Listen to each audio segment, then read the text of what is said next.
Rhapsody of realities.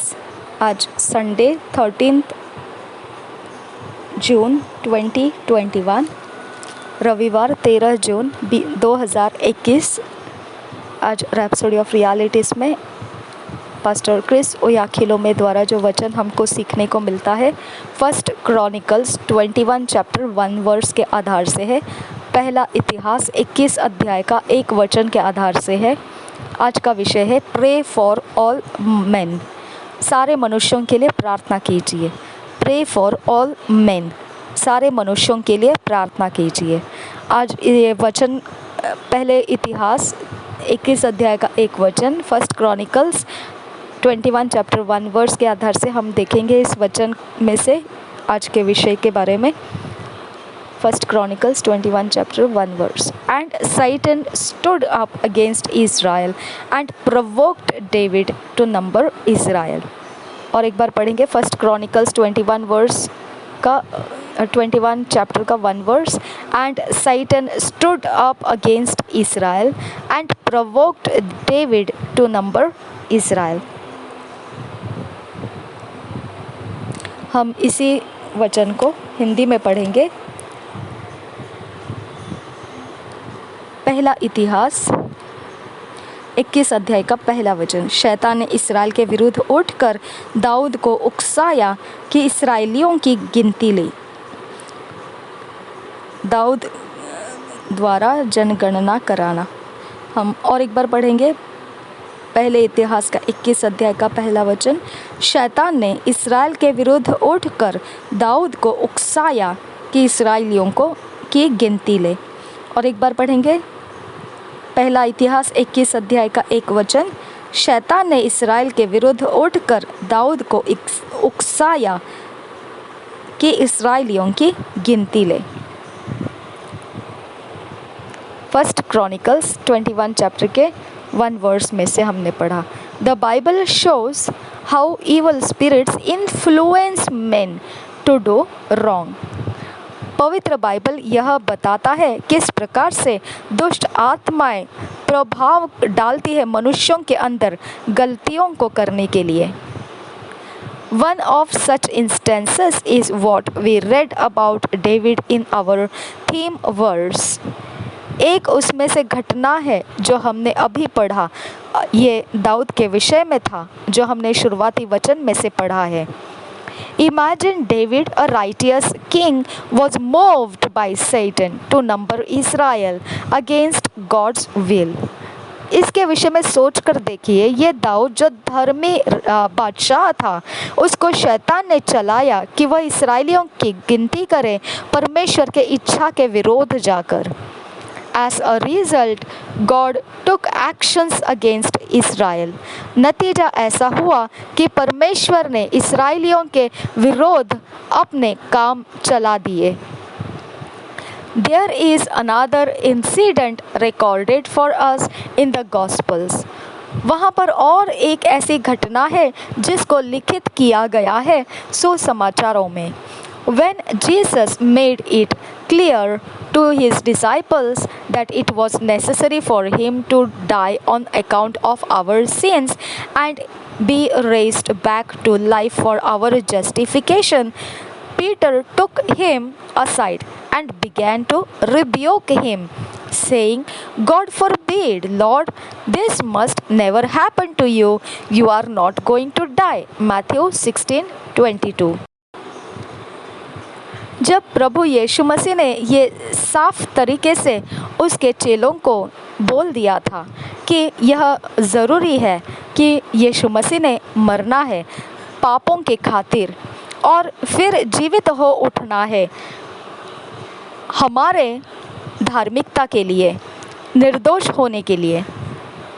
इस समय पतरस एक तरफ यीशु मसीह को लेकर गया और उसको झिड़कने लगा, कहने लगा, जो मत्ती के 16 अध्याय के 22 वचन में पढ़ सकते हैं।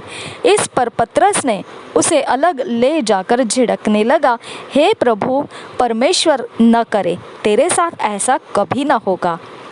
मत्ती 16 अध्याय के 22 वचन में इस पर पतरस उसे अलग ले जाकर झिड़कने लगा, हे प्रभु, परमेश्वर न करे, तेरे साथ ऐसा कभी न होगा।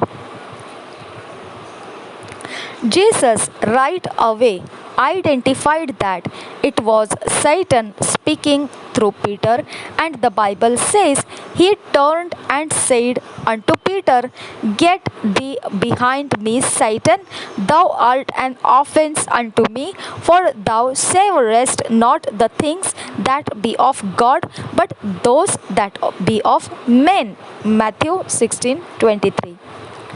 फिर यीशु मसीह ने ठीक तरह से उसे अलग करके पहचान लिया कि यह जो बोल रहा है पतरस के अंदर से वह शैतान है। और फिर पवित्र बाइबल बताता है मत्ती रचित 16 अध्याय के 23 वचन में यीशु ने फिर जवाब में कहा, उसने मुड़कर पतरस से कहा, हे शैतान, मेरे सामने से दूर हो, तू मेरे लिए ठोकर का कारण है, क्योंकि तू परमेश्वर की बातों पर नहीं परंतु मनुष्यों की बातों पर मन लगाता है। और एक बार मत्ती रचित सुसमाचार 16 अध्याय का 23 वचन में फिर यीशु मसीह ने जवाब में कहा, उसने मुड़कर पतरस से कहा, हे शैतान, मेरे सामने से दूर हो, तू मेरे लिए ठोकर का कारण है, क्योंकि तू परमेश्वर की बातों पर नहीं परंतु मनुष्यों की बातों पर मन लगाता है। So, even good men can be moved by Satan to do or say the wrong things. तो फिर ये बात होती है कि अच्छा मनुष्य भी चलाया जा सकता है शैतान के द्वारा कुछ करने के लिए या बोलने के लिए जो गलत चीज़ें हैं। That's why God wants us to know the truth, know His word. यही कारण है कि परमेश्वर चाहता है कि हम समझे सच्चाई को और उसके वचनों को हम जाने। When you know the truth, you can walk in the light of it. जब आपको सच्चाई मालूम पड़ जाती है तो उसके उजियाले में आप चलने लगते हो। You will know how to pray and how to put a stop to Satan's works and influences around you. अगर आप जानते कि किस प्रकार से प्रार्थना करते हैं और किस प्रकार से शैतान के कामों को रोक लगाना होता है और उसके प्रभाव आपके इर्द गिर्द में, उसके काम आपके इर्द गिर्द में किस तरह से रोक देना है, ये आप जानोगे जब सच्चाई आप पहचानोगे और आप सच्चाई के उजियाले में चलना शुरू करोगे।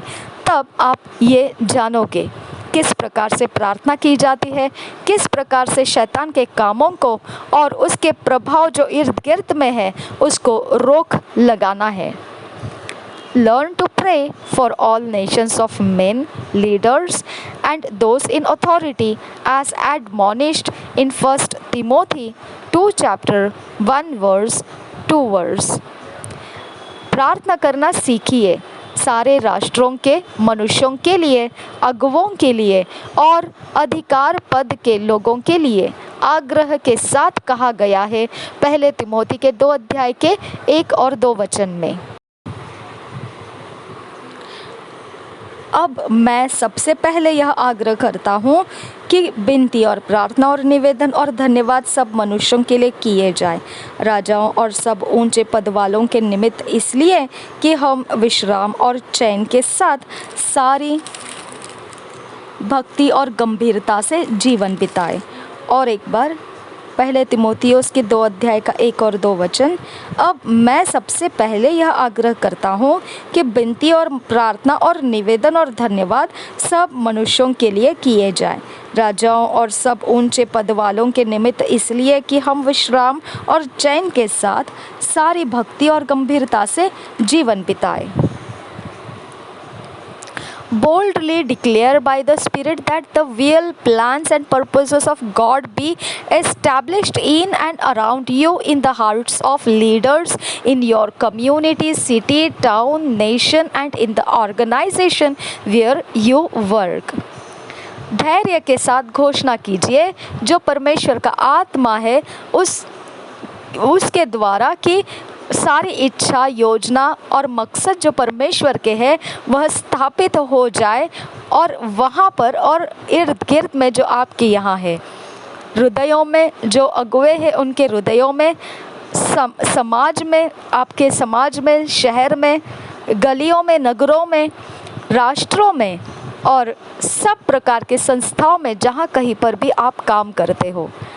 Pray that they refuse to yield to negative influences that could stir them to wickedness. Rather, they rule with justice and equity, righteousness and truth. Amen. प्रार्थना कीजिए कि वह उन जो गलत धारणाएं हैं, गलत प्रभाव है, जो दुष्टता के नकारात्मक प्रभाव जो है, उन सारी बातों के लिए वो अपने आप को समर्पित ना हो, ताकि उनके अंदर दुष्टता बढ़ती जाएगी, चलाई जाएगी। इसके बदले में वह न्याय, समानता और धार्मिकता और सच्चाई के साथ राज्य करे। आमीन।